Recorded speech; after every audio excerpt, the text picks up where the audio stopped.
Hey y'all, I'm Kimberly Warner, mama of two, lover of shoes, and serial entrepreneur. I've dedicated my life to helping women succeed in business by just being themselves. But the path isn't always easy.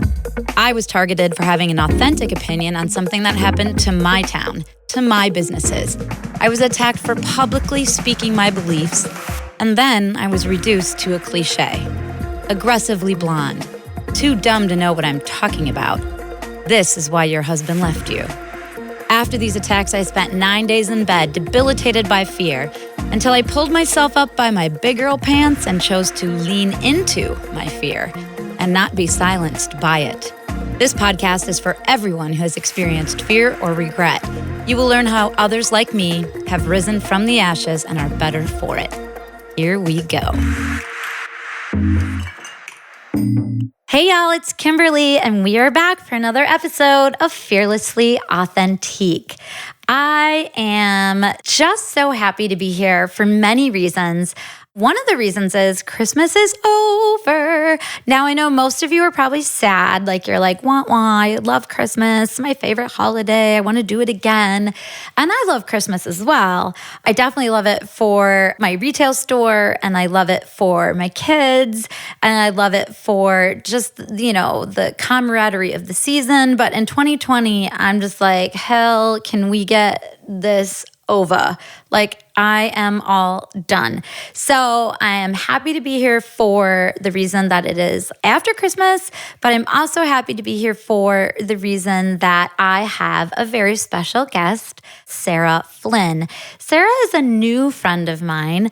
I basically met her as one of the most kick-butt bartenders in the downtown Kenosha area, currently working at one of my favorite places, owned by two of my favorite people, Chuck and Michelle Nelson. I've gotten to know Sarah so much just through visiting Rustic Road, and then also because her positivity level and her smile and her laugh is so contagious, I had to have some of Sarah at Authentique. Right? So I invited her to come and join us for the holiday season part-time, and now we won't let her go. So Sarah, welcome to the show. Thank you so much for having me. Isn't this fun? Yeah, I'm excited. It'll be more Never done fun. Anything like this. No, you haven't? Not yet. Okay, Now I well, have. there's a first time for everything. Yes, ma'am. And I literally would be so more excited if it was in my studio, which is 6% built, would you say, Steve? We're literally we're like 99.58?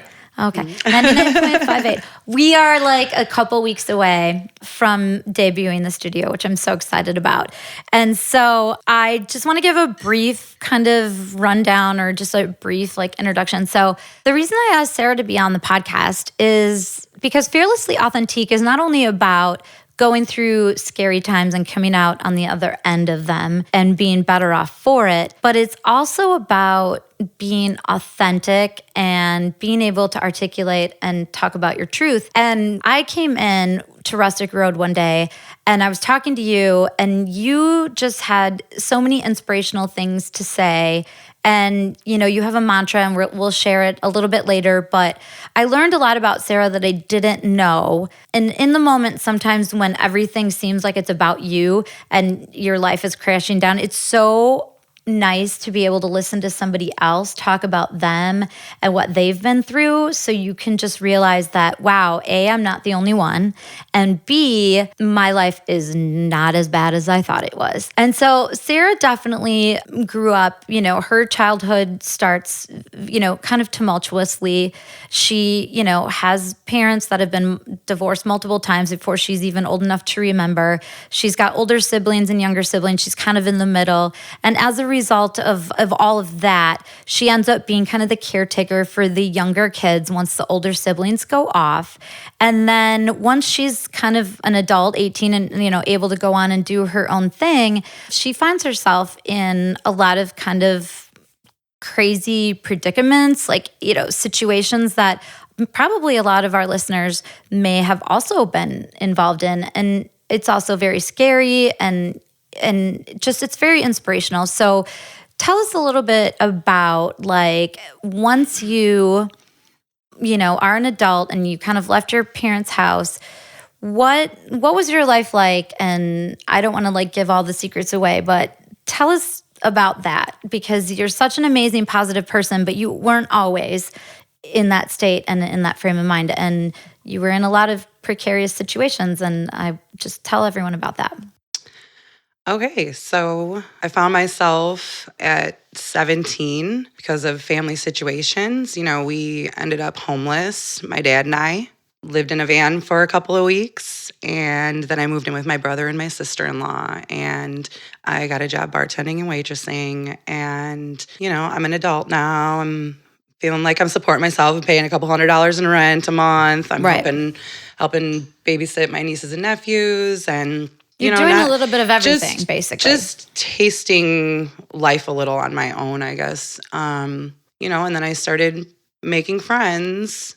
Maybe not the right friends. And what would you say I wanted to be led accepted. Okay, and what would you say led you to that? Because I know you said, you wanted to be accepted, but as the kind of like the parent child of all of the children and all of the trauma and turmoil you had been through up until that moment, what was your biggest fear? I felt very abandoned. I felt alone, scared.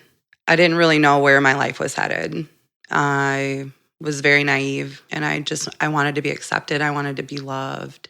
I wanted to feel love, and I wasn't feeling it. And so I was searching. And you for hadn't this felt feeling, it you hadn't felt it up until then, though, right? Because your parents were kind of in and out, and then you had step parents, and then they were in and out, and so you just kind of felt like if you didn't have anyone you could fully rely on. I felt like all the important people in my life had kind of fallen away. Okay. And I was alone, and nobody really could understand that. And I think I just kept telling myself a lot of lies that I ended up believing, and those probably started in my childhood, but I had very low self-esteem. I literally hated myself as far as I can remember. I liked nothing about me. Physically, mentally, the whole thing. Yeah, I was chubby. I wanted to be accepted. I wanted to be a pretty girl,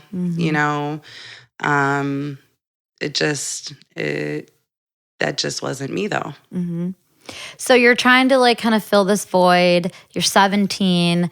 You're out basically waitressing and bartending already. And so you're filling the void with friends that do seem to love you and want to be around you. And what kind of friends were they? Like, what were you doing, and where did that go? Well, my children's father became my friend at that point. We didn't have the kids, obviously. Right. And he was much older than me. I was 19. He was 35 years old. And I was warned by people who loved me but weren't really in my life, maybe you should leave him alone, basically. And at that point, I'm like, don't tell me what to do. Right. I'll live my life. Of course. And I felt safe with him, and he made me feel loved at the time. And so there was some security in that relationship. And I'm not going to lie, I loved that at the beginning. The safety. Right. I just never. Just having someone there, like someone show up, basically, on a daily basis. Yeah, and we were partying, we were having fun. He showed me the ways of the world. He showed. So, what were the ways of the world though that made you feel good, and that the partying situation, like, what was that all about? I was a bartender, so alcohol was always around. Right. Still am a bartender, and it's still around, but it might be around right now. Should we have a drink? Maybe. Drink break. Okay. Well, you can't get rid of everything in your life, for heaven's sakes. But no. But along with the alcohol came other drug use.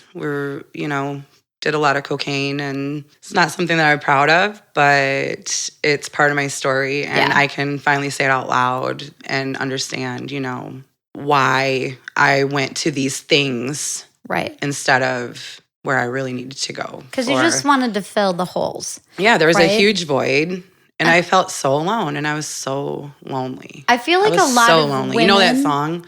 Lonely, I'm so lonely. Oh, yeah, I literally would play that song over and over. Really? Back then, that's really how I felt, though. And that's now looking back, it's so sad, to think that was my like go-to song. Yeah, go-to song. Right. I'm so lonely. Yeah.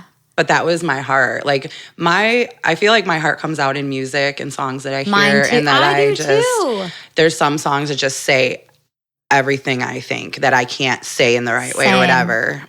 I feel the same way. Yeah. But when you're trying to fill a void, and I think a lot of women out there in general and men, I think people in general can definitely understand having that void and wanting to fill it with something. Sometimes it's like compulsive shopping. Sometimes it's like having excessive sex with like excessive people. Sometimes it's drugs, it's alcohol, it's, workaholics. I don't know anyone who fills a void with work, but I mean, I guess I was all of those. I do. I literally, yeah. Yeah. So self-medicated with all of those things. All of the above. So you're self-medicating in any way you can to feel better and fill that hole. And so now you're 19 and you have this, great like boyfriend who eventually becomes the dad of your children. And so tell us what happens after that. We were together 6-ish years, the whole time partying. I was a bartender, he was a bouncer. I mean, same bar? Sometimes. Okay. Either I would get him a job or he would get me one. And we lived a partying life, and that was our premier focus, was getting drunk or getting high. And when you do that every day for years and years, it wears you down. Yeah. It wears your body down. It wears your mind down. But so 6 years we were together, and slowly it grew unhealthy, like where I could recognize that this is not how I want to feel. This is not the kind of thing I was signing up for. Like now I'm the only one working, and he had gotten diverticulitis along the way. He had part of his stomach removed and had to wear a colostomy bag, and I had to care for him in the home, and deal with stuff like this. And this was before your kids, right? This was right, like after they were very little. Okay. This was in the middle. Like they were already So in here. The mix of the partying and the whole situation. He got very sick, and I was the only one working. But you also had 2 kids in the mix of that. Oh, yeah. Okay. And they're 18 months apart. Okay. So you had 2 babies and now a boyfriend who is ill that you're caring for, and you're the only one working. And it just started to crumble, basically. Right. And then one night, he didn't come home. He had my vehicle, my car seats in there, and came home. And once he passed out, I loaded as much of my things into my car, and including my children, and had to swallow my pride and call my mother, who had basically warned me, you shouldn't be messing with this person or whatever. And this was years before. And so that was a big swallow of pride there, to call and say, hey, if I don't leave now, I don't think I will have a chance to. I don't think I'll be able to. And can you help me? So was he abusive, like to you or to the kids, or was it like going in that fashion that you were scared for, like your life and your kids' life? Well, toward the end, it was very verbally abusive. I wouldn't say with him that there was physical abuse, but there was definitely mental, emotional, and verbal abuse. And I can't say that I am innocent of that as well. Like in the situation, it went both ways. But he's not working. You're working. Who's taking care of the kids? Is he watching the kids during the day, or? He was. I mean, when he could, or when Otherwise, you had to make arrangements, right? Okay. I was on state aid at the time as well, and so they helped with childcare some of the time. So you're managing basically. You're juggling all the balls. Yeah. Oh, it was my childhood all over again. It felt like. Oh, very poignant. Very poignant. So you were capable of doing it because you had already done it before, which is very interesting how we let those sorts of things fall back on us, even though we recognize like we've been through this before and it wasn't right the first time. And now here we're doing it again. And it just, you kind of just fell into line. Like you were just like, I'm a people robot. pleaser. Like, here I'm we a go. people pleaser and an obliger at nature. I don't know if you ever heard of Gretchen Rubin, but she wrote this book called The Four Tendencies, and it's like we all humans have a tendency, and I am very much an obliger, but there's obligers, upholders, rebels, and questioners. And I have to read that book. I'm it's interested so what good. I am Oh my now. gosh, it's so good. She has a few other books too, but yeah, I didn't want to be left behind. I didn't want to feel alone again. I would do what it takes to make this sick thing work. So now have you come to the point where you're like, I'd rather leave than be left? Or were you leaving because you kind of had a realization? I feel like there was definitely a realization. Yeah, so tell us about the kitchen floor. Didn't you have like a moment there where you had a whole kind of epiphany? So I had moved in with my mom, and I stayed with her as long as I could before the landlord wanted to start charging rent for us. And at that point, I started looking for an apartment. And was he trying to get you back at this time, kind of in between this? There was a little bit of back and forth. I already knew that it was not going to be a thing anymore. And I knew from the experience. Right. I felt it. Like, this is not and you had what sort it's of supposed to be. Witnessed it through your life with your parents' multiple divorces and sort of, so you maybe had witnessed. Oh, yeah. And I had always said I wasn't going to get married because they had both been married and divorced 3 times each. Like, well, that doesn't work. I'm not going to do that. That's the last thing on my list, Yes. So I got my own apartment. That was my first apartment by myself with my kids. And, everything was good at first. How old were you at this time? I want to say 25. Okay. I'm trying to think, like, off the top of my head. It's hard to get the exact numbers. They're the exact years. So that was my first apartment. Lived there. While I was living there, had a traumatic event involving my dad. Tried taking his own life and was unsuccessful. And that impacted me in a huge way. I mean, how could it not? I mean, not only did that happen and I watched him almost die before my eyes, I was the second one on the scene. My little brother found him. Oh, my. He had a knot on his head the size of a baseball, and his eyes were rolling back in his head. And I just called 911 and went from there. We went to the hospital. And again, you're the caretaker. Again. Yeah. You're like the strong one. Yeah. So that was really scary. And my dad was like my number one. I always just felt more connected to him. Mm-hmm. He always made me feel seen to an extent. Where you felt like he was paying attention. The one love. It was like the one love in person that I really felt. I feel, and so I couldn't really understand. I couldn't wrap my head around why on earth he would do this. And so I was just in shock at first, but everything happened so fast.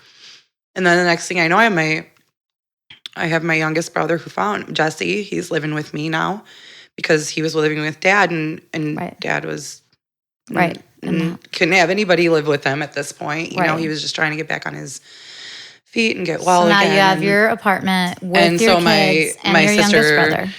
And my sister also, I have a twin brother and sister, so my sister Kristen was living with me as well. Okay. So at this point, I'm working nights, bartending all night long. I'm probably partying every night, doing cocaine and staying up, bar closes 2, 3 in the morning, right? And then anything you could do after to make extra money or whatever. Right. And in my mind, I justified it all. Like I'm doing what I got to do to make this work, to take care of my kids, because their dad has never financially supported us and still does not.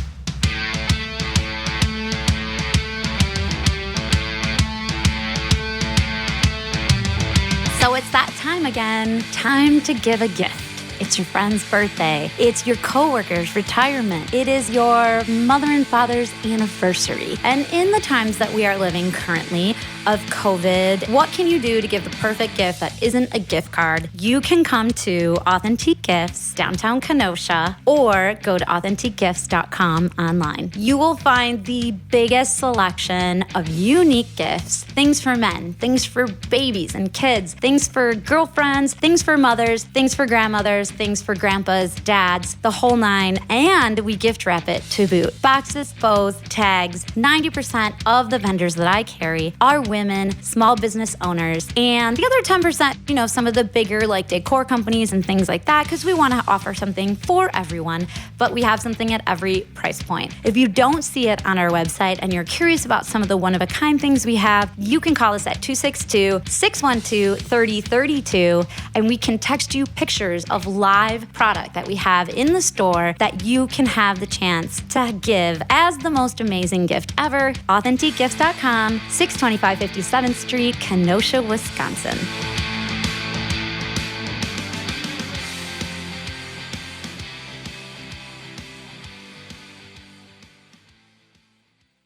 So you had your 2 kids and then your 2 siblings in your, 2-bedroom apartment? It was like 1.5. Okay, so it was like one with like a closet, basically. And everyone's living there. And I think Kristen's bedroom was kind of in the closet. Sorry, Kristen. I'm sure she forgives you. Yeah, I know. But so you're out partying, but you're not going out just to like feel good. You were also like, you were like selling some things on the side, like you were just trying to make money after I was bar closed. hustling, girl. Yeah. I was, whatever. I was behind the bar serving drinks. Oh, you need a little pick-me-up? Yeah, I got that too. Yeah. I was very popular. I had a lot of friends. Yeah, quote unquote. Quote unquote. Right. But until I didn't. But you were able to pay your rent, and that was the most important is you had like a roof over your kid's head. Yep. And then I got involved with another person, another man, and turned out to be very, the unhealthiest relationship long-term that I had been in. And that became, at one point, I got some hair ripped out and my head slammed into in the car, like against the dashboard and stuff, and found the hair in the morning and little stuff like that. But that was toward the end. But it worked its way up to that point. Still trying to fill that love void. Right. I was just going to say. Still chasing this feeling of acceptance and love and fill the hole. Fill the hole. Yeah. Fill the hole. Fill the hole. Right. And he was living with me. We were basically living off of our cocaine sales, if I want to tell the truth, and then also getting high on our own supply. And, that's breaking the rules. So it did not work in our favor, let me tell you that. Tapping into the cash fund. At one point, I lost everything. Like, he left me. There was unfaithfulness on both sides of that.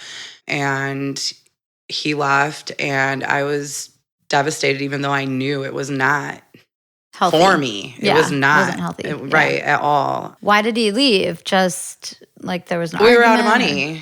And he was over it and I was over it. And, when you are over it, you don't act lovingly anymore. And so I could understand how we grew to hate each other, basically. But he was living in your apartment where you lived, right? Yeah. So it was your house, so he had to leave. It was, obviously. Yeah. Well, my money supply was depleted by the time he left. So when he left, after he's gone, and so now I get an eviction notice and I get a repo letter for my car that I have, maybe $500. I think I had 2 payments left to pay it off, and it was mine. And then, I was a thug back then, so I had like a box speaker in the back. Like there was a lot of money in the freaking car. Like it was really important to me.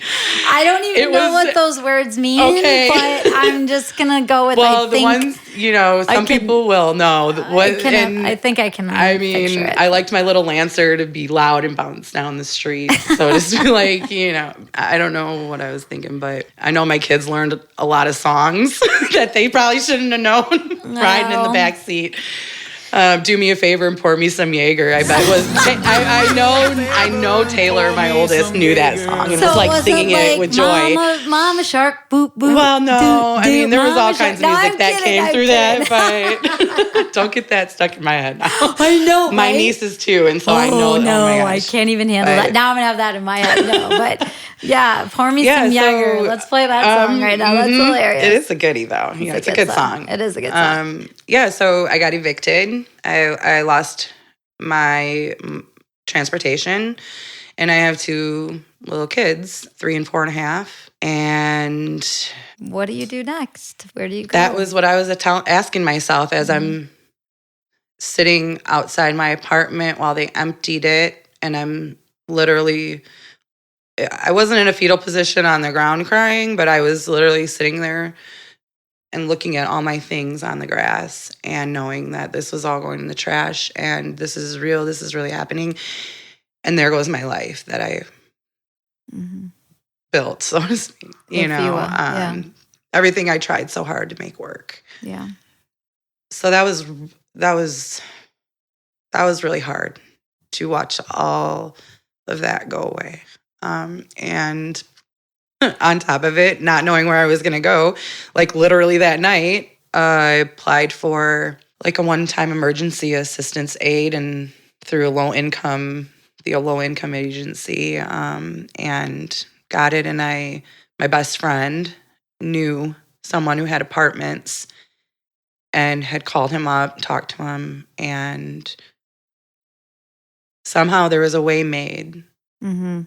Which I know now God made a way, but he used people that I never would have expected in my life. And so this perfect stranger knows my best friend, doesn't know me from Adam, but gives me an apartment with this money that I had gotten for one-time emergency assist, and I got an apartment that day. That night.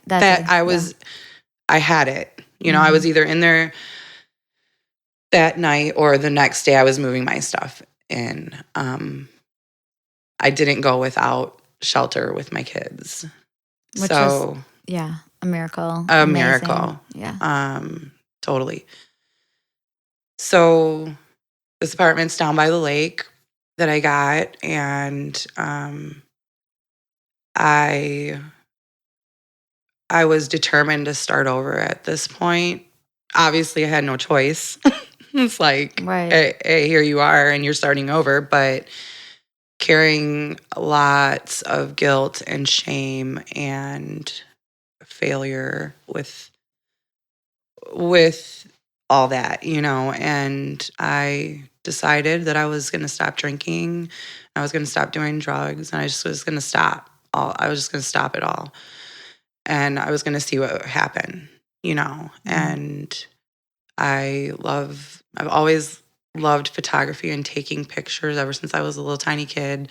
And they got me my first little purple camera that you stick the big old flash in the top, and it like stuck up, it was like 4 flashes, and then they would one at a time, they would burn out. Like I just remember loving that. And so I used the camera I had, and I would wake up in the mornings there, and I would go walk down. There was this big field that went to the lake, and they had like the stools down there made of the tree stumps and around where a bonfire would be or whatever. But it was fall going into winter, and I remember, watching the season change and walking down by the lake and really just taking in the beauty of the lake and nature. And I started taking pictures of it, and I started like matting and framing these pictures. It was like I was like something was coming alive through those pictures. You know, like I went back to this thing that I loved, and it was kind of filling that void a little bit, you know, and I was connecting to my spirit again, though, you know, and the absolute spirit, whatever you want to call it, you know, or I mean, universe. There's a different name everyone has for it, but ultimately it's, you know, the absolute. It's the universe. It's God. It's the life force that's within every single one of us. Right. And I started to get back to that, and through taking my pictures, and I was listening to worship music instead of like my gangster rap and shit, you know, like I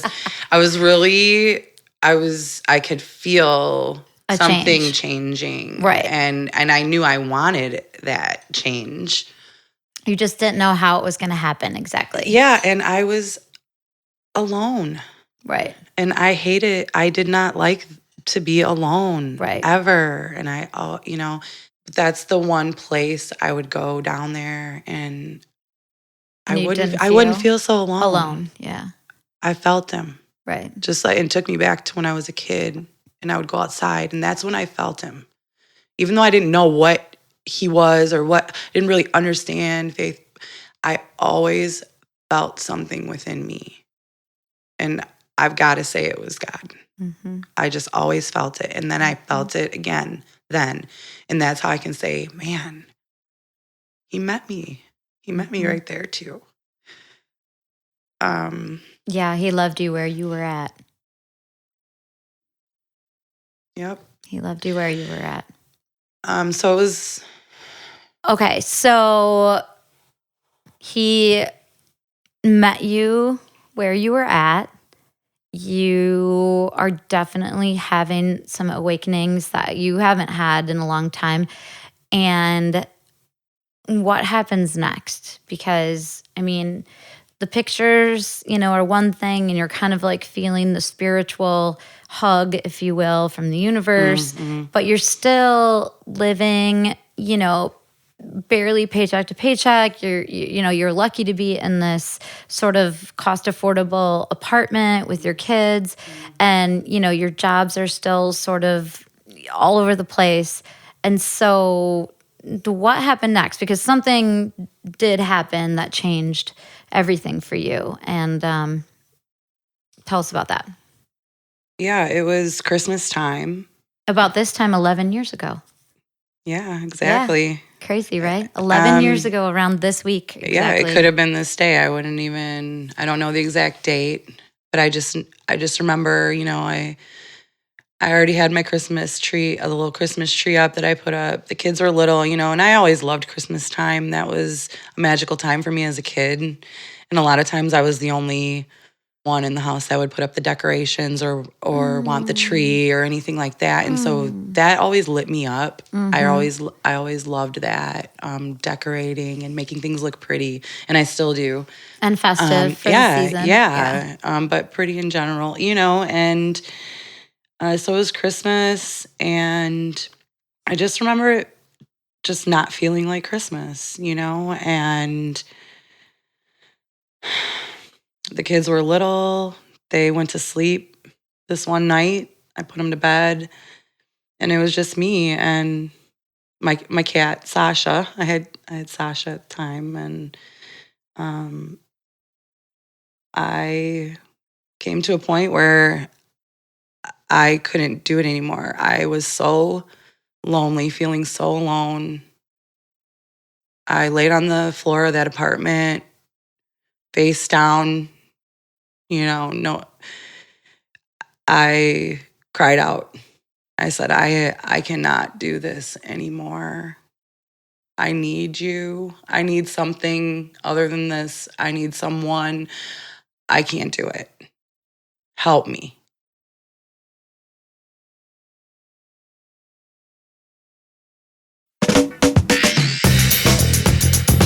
Thank you for listening to Fearlessly Authentique. My mom hopes this episode empowered you to be fearless. Please remember to subscribe wherever you get your podcast. Share, rate, and comment, because my mom wants to hear all of your feedback. Contact her directly at fearlesslyauthentique.com. Hosted and executive produced by my mom, Kimberly Warner, produced and mixed by Steve Hawkins, and co-hosted by Eddie Polanzani. Connect with us on social media via fearlesslyauthentique.com. Copyright Fearlessly Authentique 2020.